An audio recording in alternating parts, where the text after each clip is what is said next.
اللهم صل وسلم وبارك على سيدنا محمد وعلى آله وصحبه ومن والاه أما بعد.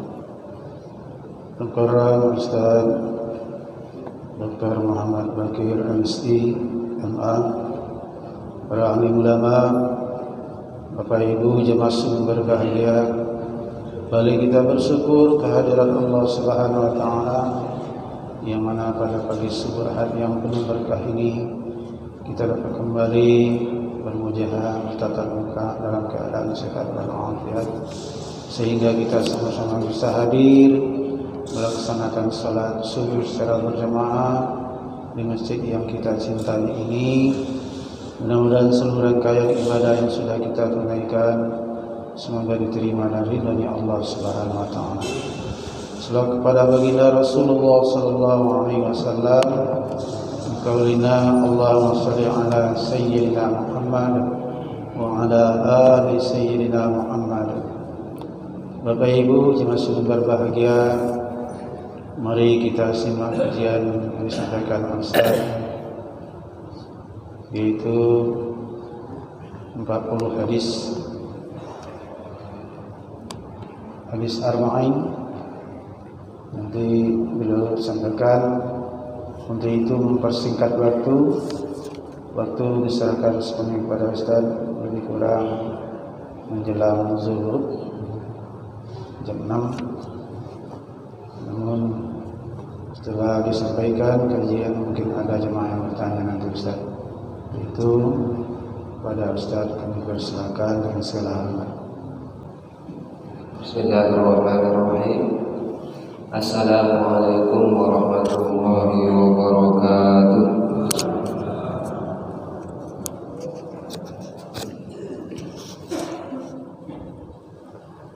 Alhamdulillahirabbil alamin. Wassalatu wassalamu ala asrafil anbiya'i wal mursalin wa ala alihi wa sahbihi ajma'in. Qala rabbi ishrah li sadri wa yassir li amri wahlul 'uqdatam min lisani yafqahu qawli, amma ba'du. Puji syukur alhamdulillah pada pagi hari ini kita semua diberikan nikmat iman, nikmat Islam, nikmat kesehatan, nikmat kesempatan, serta nikmat-nikmat lainnya, terutama nikmat semangat untuk senantiasa menjalankan rutinitas termasuk rutinitas ibadah, yaitu sholat subuh secara berjamaah. Mudah-mudahan hal ini bertahan, istiqomah, konsisten sampai akhir hayat kita. Amin amin ya rabbal alamin. Sholawat dan salam marilah kita aturkan kepada Habibina Muhammad sallallahu alaihi wasallam, di mana beliau itu pada tahun, kalau tidak salah, 1888 dinobatkan sebagai sosok ranking pertama dari 100 tokoh yang paling berpengaruh di seluruh dunia sejak Nabi Adam ila yaumil qiyamah oleh ilmuwan Amerika, yaitu astronot Michael Hart, di dalam bukunya yaitu 100 tokoh yang paling berpengaruh di dunia. Ilmuwan Kristen menempatkan baginda Rasulullah sallallahu alaihi wasallam sebagai sosok ranking pertama yang paling berpengaruh di dunia. Luar biasa, ini yang menilai adalah orang Kristen, bukan umat Islam. Apalagi umat Islam, orang Kristen sudah mengakui. Salah satu alasannya adalah karena beliau itu betul-betul berhasil memperjuangkan, melakukan revolusi besar-besaran di tanah Arab sampai seluruh, ya, termasuk Indonesia.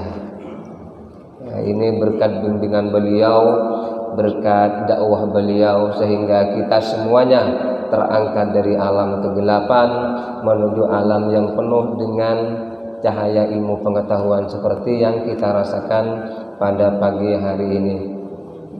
Bapak Ibu yang dimuliakan Allah Subhanahu wa taala, di kajian perdana ini kebetulan di sini kami diberikan amanah untuk mengkaji kitab Hadis Arba'in ya. Hadis Arba'in karangan Imam An-Nawawi. Hadis Arba'in ini adalah kitab yang isinya hanya berjumlah 40 hadis yang disaring oleh Imam An-Nawawi, yang isinya adalah menyangkut persoalan-persoalan agama, baik yang menyangkut ibadah mahdhah maupun yang menyangkut ibadah ghairu mahdhah, atau dalam bahasa modern baik yang menyangkut ibadah individual maupun menyangkut dengan ibadah sosial. Namun sebelum kita masuk kepada kajian perdana, mungkin sekedar motivasi bagi kita semua. Bapak Ibu jemaah, dulu ada seorang ulama pernah mengatakan begini, al-mu'min fil masjidi kasamaki fil ina. Orang mukmin yang ada di masjid, beraktivitas di masjid, beribadah di masjid, itu bagaikan ikan dalam air, bagaikan ikan dalam air, dalam wadah, walaupun wadahnya kecil tapi ada airnya. Menurut ulama seperti ini, kalau ikan ada dalam air, berarti ikan itu menemukan eksistensi kehidupan yang sebenarnya, menemukan kebahagiaan. Tidak ada ikan kalau ada dalam air itu mau keluar dari air, enggak ada. Itu pun kalau keluar itu bahaya. Ya, enggak bertahan lama, akan mati. Nah, sama dengan itu, orang mukmin kalau ada di masjid menemukan kebahagiaan.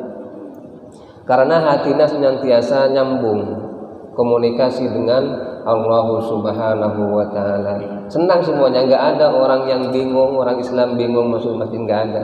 Apalagi tujuannya memang betul-betul beribadah, niat karena Allah Subhanahu wa Ta'ala. Tapi sebaliknya ini, al-munafiq fil masjidi katuyur fil qasbi. Orang munafik, orang kafir, orang musyrik secara umum, non-Islam, ada di masjid itu bagaikan burung dalam sangkar. Bagaikan burung dalam sangkar. Bagaimana burung kalau ada dalam sangkar itu? Cari celah untuk keluar, karena terkungkung, tertekan di dalamnya, ya, terbang di dalamnya, mau keluar. Karena tidak menemukan kebebasan, tidak menemukan kebahagiaan. Sama dengan orang mukmin kalau sudah ada di masjid, mau ngapain di masjid ini? Karena tidak ada kontak batin antara dirinya dengan pencipta Allah Subhanahu wa Ta'ala, sehingga tidak menemukan kebahagiaan. Paling tidak kalau ada dalam masjid, ya melihat keindahan masjid, arsitekturnya seperti apa, itu hanya melihat, indah sekali. Tapi secara batin tidak demikian. Inilah salah satu keunggulan perbedaan orang mukmin dan orang Islam, terletak kebahagiaannya. Nah, mungkin dengan pernyataan ulama ini kita semuanya termotivasi untuk senantiasa beribadah di masjid, terutama ibadah wajibnya. Kalau ibadah sunnahnya itu dianjurkan di rumah, terutama sholat malam di rumah. Nawiru buyutakum bis sholat, cahayilah rumahmu dengan sholat. Jadi bukan di masjid terus. Jadi ada hadis yang menganjurkan rumah itu betul-betul harus dibina, dicahayai, bukan dengan mesbah, bukan dengan lampu, tapi dengan sholat, membaca Al-Quran di malam hari. Kalau ibadah wajib dianjurkan di masjid, sholat berjamaah. Memang berat kalau sholat berjamaah, Bapak Ibu, berat ya, terutama waktu subuh, kemudian juga asar. Subuh dan asar ini berat sekali. Asar capek-capek pulang kerja, ya, mau istirahat ya. Saya pernah menemukan sebuah keterangan dari ulama, barang siapa yang sholat subuh berjamaah di masjid itu bagaikan orang yang qiyamul lail, suntuk satu malam, bagaikan orang yang menghidupkan malam hari dengan beribadah satu malam. Kalau kita ditanya pernahkah kita itu beribadah semalam suntuk dari maghrib sampai subuh? Kuat enggak? Kalau enggak kuat, diganti dengan sholat subuh berjemaah sama. Tapi lebih bagus lagi kalau semalam suntuk disambung dengan sholat subuhnya berjemaah, semakin luar biasa. Semakin luar biasa. Inilah bekal kita nanti yang akan kita bawa ke alam berikutnya. Nah, Bapak Ibu yang dimuliakan Allah Subhanahu wa taala, kembali lagi kepada tema yang akan kita angkat. Nah, pertanyaannya begini, kenapa Imam An-Nawawi itu memilih 40 hadis dikumpulkan, disaring? Karena menurut Imam An-Nawawi ada hadis, tapi hadisnya ini hadis dhaif. Tapi meskipun dhaif dari baginda Rasulullah SAW, hadisnya begini, barang siapa yang hafal atau memelihara 40 hadis diamalkan, nanti itu di hari kiamat itu dikumpulkan, dipanggil bersama para fuqaha dan para ulama. Jadi nanti ada perkumpulan di kalangan fuqaha, ada perkumpulan di kalangan ulama. Siapa saja di antaranya dari perkumpulan itu adalah orang yang hafal 40 hadis kemudian diamalkan. Nah, di sini di muqaddimahnya ini Imam An-Nawawi itu menjelaskan, mengutip sebuah hadis yang riwayatnya memang banyak, hadisnya banyak sekali. Nah, kita masuk kepada pembahasan pertama, hadis pertama. Ya, mudah-mudahan kita Bapak Ibu ini bisa menghafalkan hadis. Bisa.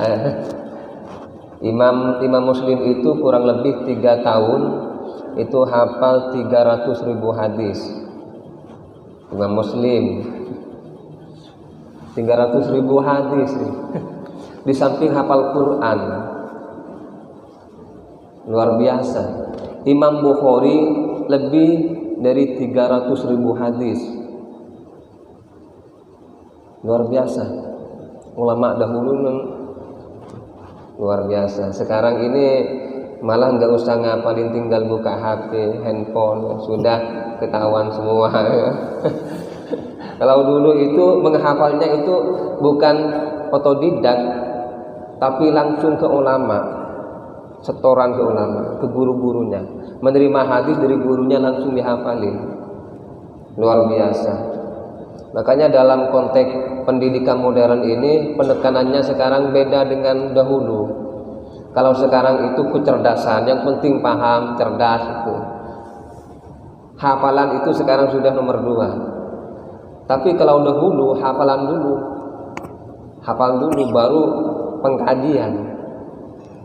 Imam Syafi'i sebelum berguru kepada Imam Malik, ya enggak salah itu, hafal dulu kitab Imam Malik, yaitu kitab hadisnya Imam Malik, Muwatta. Kitab Muwatta itu dihafalin tuh.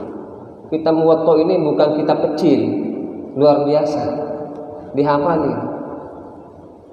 Memang hebat ulama dahulu. Saya pernah baca kitab, ada ulama dari Turki namanya Badi'uz Zaman Said Nursi, itu hafal kitab banyaknya 99 kitab. Selain hafal Quran, kitabnya saja 99 kitab.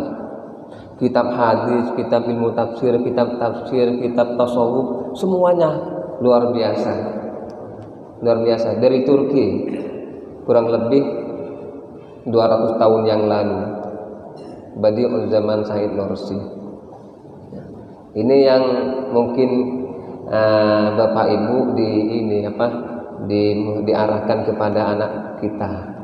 Pendidikan tidak hanya mengandalkan kecerdasan, ya, tapi juga hafalan, hafal Quran. Sekarang bahkan orang itu berbeda sekarang. Ngapain ngapalin Quran kalau nggak paham agama? Nah, sekarang seperti itu logikanya. Dulu itu Nabi Muhammad Al-Quran dulu baru dipahami, hafalin dulu. Ketika turun ayat Al-Quran, panggil sahabat-sahabat. Nah, saya didatangkan, diturunkan ayat Al-Quran, dibaca oleh Nabi Muhammad. Kemudian sahabat ditanya, gimana? Sudah hafal? Hafal ya Rasul, sudah, catat. Sekarang malah berbeda. Nah, jadi kalau ingin menjadi ahlul Quran, memang harus hafal dulu, baru pengamalan, baru pemahaman dan pengamalan. Sekarang pemahaman, kemudian hafalan Al-Qurannya ini banyak yang tertinggal. Makanya ketika seorang dai itu ditanya, itu kesulitan untuk menjawab, kesulitan karena tidak hafal. Kalau dulu itu luar biasa ulama itu menjawab luar biasa, di luar akal, kan sudah ini semua, sudah hafal semua. Nah, ini yang harus kita lakukan. Jadi ini mungkin bagian dari salah satu kemunduran umat Islam, kemunduran umat Islam. Pendidikan sudah bergeser, tidak seperti pendidikan di masa lalu. Bahkan saya pernah nonton TV waktu di Mesir ya, tahun 2006. Itu ada perempuan dari Perancis ya, orang orientalis, orang Nasrani. Itu perempuan ke Mesir itu belajar Al-Quran, belajar menghatamkan Al-Quran, belajar tahfidz. 4 tahun hafal Quran. Orang Perancis 4 tahun hafal Quran. Bahasa Arabnya luar biasa. Memang ingin belajar Al-Quran, ingin belajar bahasa Arab, luar biasa. Di TV itu ketika diwawancarai ditanya tentang Al-Quran, bagaimana Al-Quran ini menurut Anda? Dia itu menjawab, Al-Quran adalah satu-satunya kitab yang masih utuh dan asli, kitab samawi. Ini orang Kristen dari Perancis. Tapi apa sayangnya, kenapa umat Islam sekarang mundur? Karena umat Islam itu menjauhi kitabnya sendiri, menyampaikan seperti itu, tidak mau membaca kitabnya sendiri. Nah, ini makanya Bapak Ibu penting kita ini anak didik kita, pendidikan Al-Qur'annya ya, terutama hafalannya harus ditekankan. Sekarang malah berbeda sekarang ini. Menuntut ilmu, mendidik anak, orientasinya lebih ke dunia kerja. Lebih ke dunia kerja orientasinya. Sudah maksud awal sudah melenceng. Niat awal sudah melenceng. Maka dari itu di dalam kitab ini pembahasan yang paling penting, yang paling utama adalah tentang niat di dalam hadis ini. Hadis pertama di dalam hadis arba'in itu adalah hadis tentang masalah niat. Karena ini adalah dasar. Ini adalah pijakan yang menentukan tujuan kita seperti apa nanti. Nah, di dalam hadis ini ada hadis ini An Amiril Mukminin Abi Hafsin Umar bin Khattab. Ada hadis yang diriwayatkan Umar bin Khattab. Umar bin Khattab itu mengatakan sami'tu Rasulullah sallallahu alaihi wasallam yaqul. Kata Sayyidina Umar, aku mendengar Nabi Muhammad itu menyampaikan sebuah hadis. Apa hadisnya? Innamal a'malu binniyat wa innama likulli imri'in ma nawa. Faman kanat hijratuhu ila Allah wa rasulihi fa hijratuhu ila Allah wa rasulihi wa man kanat hijratuhu lidunya yusibu biha aw imra'atin yankihuha fa hijratuhu ila ma hajara ilaihi. Ini pertama yang ditulis oleh Imam An-Nawawi. Biasanya Bapak Ibu, ulama terdahulu ini biasanya kalau mau nulis kitab, ini yang pertama yang diperhatikan niatnya. Bahkan di dalam kitab-kitab modern sekarang ini, hadis ini itu pasti dikutip di awal karena dasar pijakan niat. Nah, di sini baginda Rasulullah SAW menyampaikan innamal a'malu binniyat. Sesungguhnya amal-amal itu tergantung dengan niatnya. Di dalam kajian ilmu hadis ini luar biasa. Bahasanya simpel tapi maknanya luar biasa. Innama itu kalau dalam hadis, kalau dalam ilmu nahwu itu menunjukkan pembatasan.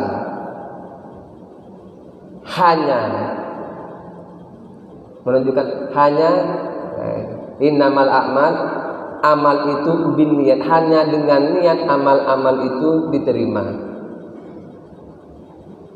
Yang kedua, innama sesungguhnya itu menekankan pentingnya supaya orang itu tidak ragu, pentingnya niat, pentingnya meluruskan niat.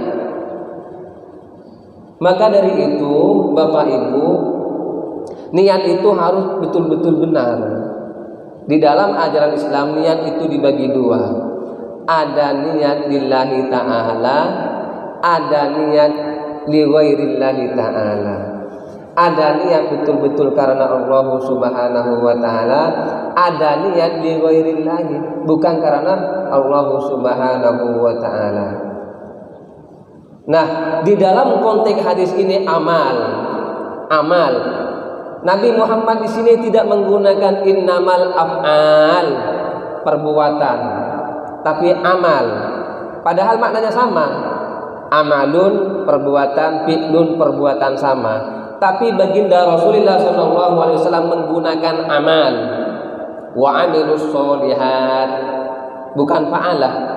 Fa'alah bekerja, amilah bekerja, tapi menggunakan amal. Apa rahasianya?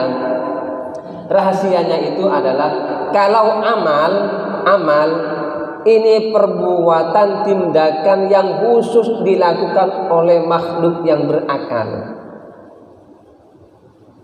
Enggak ada kalau kita bilang sama kambing, kambing beramal, enggak ada. Sapi beramal, enggak ada. Makanya digunakan amal. Tapi kalau tindakan kambing fa'alah, af'al. Ini rahasianya. Maka dari itu ketika berbicara dengan amal itu kaitannya dengan umat Islam, umat manusia yang berakal dan satu-satunya manusia. Dan juga di dalam hadis lain dan Al-Qur'an dengan jin. Maka ketika menyangkut dengan amal perbuatan manusia, semuanya ini harus dimulai dengan niat. Semuanya. Nah, para ulama hadis di sini berbeda pendapat. Innamal a'malu binniyat. Pertama maknanya adalah sihhatul a'mal binniyat. Benar tidaknya perbuatan amal tergantung dari niatnya. Itu yang pertama. Makna yang kedua, innamal a'malu binniyat adalah kamalul a'mal binniyat. Sempurnanya sebuah amal tergantung dari niatnya. Jadi ada dua versi.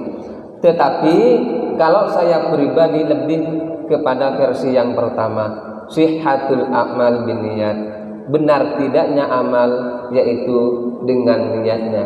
Apabila kita menjalankan sesuatu dimulai dengan niat yang baik, saya yakin apa yang kita lakukan akan diraih sesuai dengan niatnya.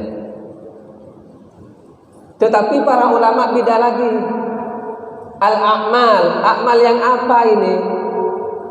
Amalan apa ini? Ada ulama mengatakan al-a'malus syar'iyyah, yaitu amalan yang berdimensi syariat. Contoh sholat harus dengan niat yang benar, syariat. Zakat, puasa, haji, membantu orang lain, itu semuanya syariat. Tapi kalau amal-amal yang tidak berdimensi syariat, misalnya nih kita hanya ngobrol-ngobrol, curhat. Menurut pendapat ulama tidak perlu niat. Ini kalau menggunakan pendapat yang kedua, yaitu amal itu berkaitan dengan syariat. Tetapi secara umum Bapak Ibu, apapun amal kita harus dimulai dengannya sepanjang amal itu dibenarkan oleh agama. Ya enggak mungkin lah kalau kita misalnya naudzubillah ada orang mau mencuri lillahi ta'ala, niatnya lillahi ta'ala, enggak mungkin. Tidak mungkin. Ada mencuri niat lillahi ta'ala, saya mau mencuri ya. Naudzubillah. Ada orang mau minum homer misalnya, naudzubillah, lillahi ta'ala supaya sehat. Tidak mungkin. Ini yang dibenarkan. Makanya pendapat pertama al-amal as-syar'iyyah, amalan yang berdimensi syariat, itu baru dibenarkan. Nah, Nabi Muhammad di dalam ayat lain berkaitan dengan niat. Kalau sudah niat berarti berbicara hati. Tidak ada yang tahu. Tidak ada yang tahu, rahasia. Rahasia yang sangat rahasia. Berarti yang tahu itu yang bersangkutan dan Allah Subhanahu wa taala. Makanya terkadang kita menilai orang lain itu kok seperti itu. Niatnya kayaknya enggak bagus. Nah, jangan, enggak boleh. Karena kita enggak tahu. Niat orang lain tidak tahu. Maka Nabi Muhammad, karena ini berkaitan dengan hati, Nabi Muhammad di hadis lain menyampaikan, inna akhwafa ma akhafu alaikum asyirkul as-sawir. Sesungguhnya sesuatu yang paling aku khawatirkan di antara kalian adalah syirik kecil. Syirik kecil. Qalu, sahabat bertanya, masyirkus sawir, apa syirik kecil ya Rasul? Qala ar-riya'u, adalah riya, ingin dipuja orang, baca sholawat ingin dipuja orang, bukan lillahi ta'ala. Membantu orang lain ingin mendapat banyak dukungan. Misalnya ini sekarang sudah mulai, maaf ya, mulai dekat-dekat 2024 ini itu kan, biasanya orang sudah mulai turun lapangan. Bukan lillahi ta'ala misalnya itu. Ini termasuk, kata ulama, kata hadis, termasuk syirik. Termasuk syirik. Ada konsekuensinya, ada. Nanti di hari kiamat itu ketika dipanggil, ketika pemberian pahala, balasan, dipanggil misalnya bulan ini kerjaannya waktu di dunia ini tidak lillahi ta'ala, ibadahnya tidak lillahi ta'ala, misalkan ingin dipuja dia, ingin apa itu kan. Nah, ketika nanti dikasih balasannya itu dipanggil, bulan sini, dilihat itu kan, ini pernah ibadah tidak lillahi ta'ala, idhabu, pergi kepada orang di mana kamu itu beribadah hanya ingin dipuja orang itu. Pergi ke sana, tengoklah apakah kalian dapat hadiah, pahala dari orang bersangkutan atau tidak. Disuruh pergi, di alam akhirat disuruh pergi. Artinya kalau orang niat di dalam ibadah itu bukan lillahi ta'ala, tidak mendapatkan apa-apa nanti di alam akhirat. Ya, walaupun bajunya misalkan bagus, penampilannya bagus, belum tentu lillahi ta'ala.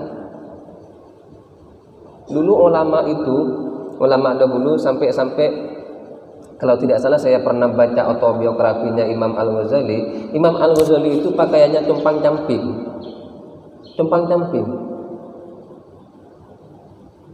Sampai masyarakat itu, Imam Al-Ghazali itu menderita hidupnya. Pakaiannya enggak ada, ekonominya serba terbatas. Ternyata tidak demikian. Isi hatinya Imam Al-Ghazali tidak demikian, bahagianya luar biasa. Pakaiannya compang-camping tapi lillahi ta'ala. Artinya apa? Kita tidak melihat kalau di dalam hadis innallaha la yanzuru ila ajsadikum wala ila suwarikum wa a'malikum walakin yanzuru ila qulubikum. Allah itu tidak melihat bentuk tubuhnya, tidak melihat model atau penampilannya, tidak melihat tindakannya secara zahir, tapi ila qulubikum, kepada hati. Pertama hati. Maka niat itu harus diluruskan lillahi ta'ala. Apapun, termasuk kita berinfak lillahi ta'ala, berkorban lillahi ta'ala, semuanya jihad lillahi ta'ala. Nah, ini pentingnya Imam An-Nawawi meletakkan hadis pertama menyangkut dengan niat. Naam. Wa innama likullin ri'in ma nawa. Apa yang kita niatkan, insya Allah akan kita raih, kita dapatkan. Wa innama likullin ri'in ma nawa. Entah itu di dunia maupun di akhirat. Memang tidak langsung tampak, tidak langsung turun dari atas ke bawah. Bisa ditunda, bisa nanti di alam akhirat. Tujuannya supaya kita ini semakin termotivasi untuk beribadah, semakin termotivasi untuk terus menguatkan niat kita karena Allah Subhanahu wa ta'ala. Nah, kemudian pernah ada kasus dijelaskan di dalam hadis ini. Faman kana hijratuhu ila Allahi wa rasulihi fa hijratuhu ila Allahi wa rasulih. Ini dicontohkan oleh Nabi Muhammad. Barang siapa niatnya hijrahnya lillahi ta'ala, hijrahnya kepada Islam, itu kan, fa hijratuhu ila Allahi wa rasulihi, maka berarti ia menuju tujuan sesuai dengan niatnya. Niatnya memang lillahi ta'ala hijrah, ya lillahi ta'ala, bukan karena faktor ekonomi. Sekarang orang hijrah kadang faktor ekonomi, ya. Orang tidak istiqomah, pakai ya ada menikah non muslim masuk Islam, ya diantaranya gara-gara suaminya Islam supaya terjadi pernikahan. Memang ada seperti itu. Ada sampai-sampai lepas misalkan kerudung karena faktor ekonomi. Jadi memang banyak yang mempengaruhi dalam kehidupan ini. Maka yang harus kita tanamkan di dalam hati itu adalah betul-betul kuat imannya, supaya niatnya itu tidak melenceng. Kemudian contoh yang kedua, wa man kana hijratuhu lidunya yusibuha. Barang siapa yang hijrahnya niatnya karena dunia, ia hanya dunianya yang ia dapat. Rabbana atina fid dunya hasanah, hanya fid dunyanya hasanah, ya mereka dapatkan.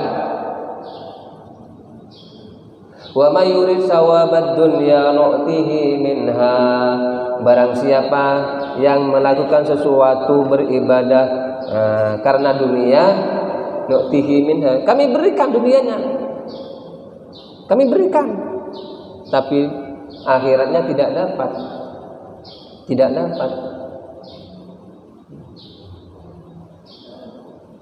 Pergi ke Malaysia mau kerja, ya dapat kerjaan, karena pinginnya mau cari kerja, bukan cari rezeki.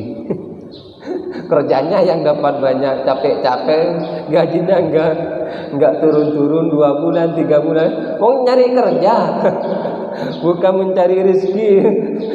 Niatnya mencari kerja, ya kerja yang dapat, bukan rezeki. Wa man arada man yuridu sawabad dunya nu'tihi minha. Itu sudah Al-Qur'an, sudah jelas. Barang siapa yang niatnya memang hanya dunia, ya kami berikan dunianya, apapun bentuknya. Kemudian awi muratin, atau memang niatnya untuk perempuan, mau menikah misalnya. Ini ada kasus dulu ini. Ada kasus. Ada orang Quraisy ikut umat Islam hijrah dari Mekah ke Madinah. Umat Islam yang lain memang hijrahnya itu lillahi ta'ala, memang hijrah lillahi ta'ala, demi perbaikan kita, demi kemaslahatan Islam. Tapi ada satu orang Quraisy ini ikut. Niatnya apa? Niatnya itu bukan lillahi ta'ala. Niatnya itu ingin menikah dengan seorang perempuan di Madinah, namanya Ummu Qais. Ya, sampai ke Madinah terjadi pernikahan, itu yang dapatkan karena memang niatnya ke sana, bukan niatnya lillahi ta'ala. Jadi apa yang ia dapatkan dengan yang didapatkan oleh umat Islam yang lain yang hijrah ke Madinah itu berbeda. Umat Islam yang lain itu mendapatkan lillahi ta'ala wa rasulih. Yang orang Quraisy ini ya dapatnya Ummu Qais karena wanita cantik yang ia cintai, jadi pergi ke Madinah hijrah. Jadi ini apa artinya? Bahwa niat itu adalah madarul amal, pusat yang menentukan ya amal-amal kita. Amal kita diterima oleh Allah Subhanahu wa taala, semuanya tergantung amalnya. Tujuan kita akan kita dapatkan tergantung niatnya. Maka dari itu baginda Rasulullah SAW senantiasa mengingatkan kepada kita, apapun ibadah kita bentuknya, kita jangan lepas dengan yang namanya niat. Perhatikan niatnya, semuanya perhatikan. Ya tentunya kalau di dalam ini berat, terutama di era modern banyak godaan ya yang menghantam dari sana sini, yang berat untuk niat ini. Pertama yang harus kita tanamkan ya iman, keyakinan kita, supaya kita semakin kuat keimanan kita, maka niatnya itu semakin kuat juga. Kalau sudah niatnya semakin kuat, itu biasanya dihantam sana sini itu tidak akan mempan. Kalau kata ulama, orang yang sudah niatnya itu kuat lillahi ta'ala itu bagaikan batu karang yang ada di tengah laut ya, ada ombak sana sini itu tidak tergoyahkan. Namanya batu karang sudah kuat di tengah laut, ombak sana sini itu kan gelombang besar itu enggak mempan dia, enggak mempan. Sama dengan orang yang sudah niatnya kuat, apapun yang menghantam dia dari kanan, kiri, depan, belakang tidak akan mempan. Tetap ia lanjutkan niatnya, lanjutkan aktivitasnya sesuai dengan niatnya. Nah, ini yang harus kita perhatikan. Jadi Bapak Ibu yang dirahmati Allah Subhanahu wa taala, di dalam ajaran Islam substansi yang paling penting adalah niat. Bahkan di dalam hadis lain disebutkan niat itu adalah sulusul ilmi, sepertiganya ilmu. Imam Syafi'i pernah mengatakan niat itu adalah sulusul Islam, sepertiganya ajaran Islam. Sepertiganya itu dari ajaran Islam itu niat. Itu berarti luar biasa.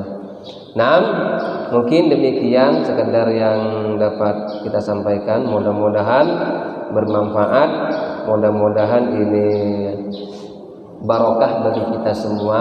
Mari kita awali semua aktivitas kita dengan niat yang benar, yaitu lillahi ta'ala, semata-mata karena Allah Subhanahu wa ta'ala, sebagaimana yang disampaikan oleh hadis Nabi sallallahu alaihi wasallam, wal ihsan an ta'budallaha ka'annaka tarahu fa illam takun tarahu fa innahu yaraka. Ihsan ketika beribadah adalah seakan-akan engkau melihat Tuhan.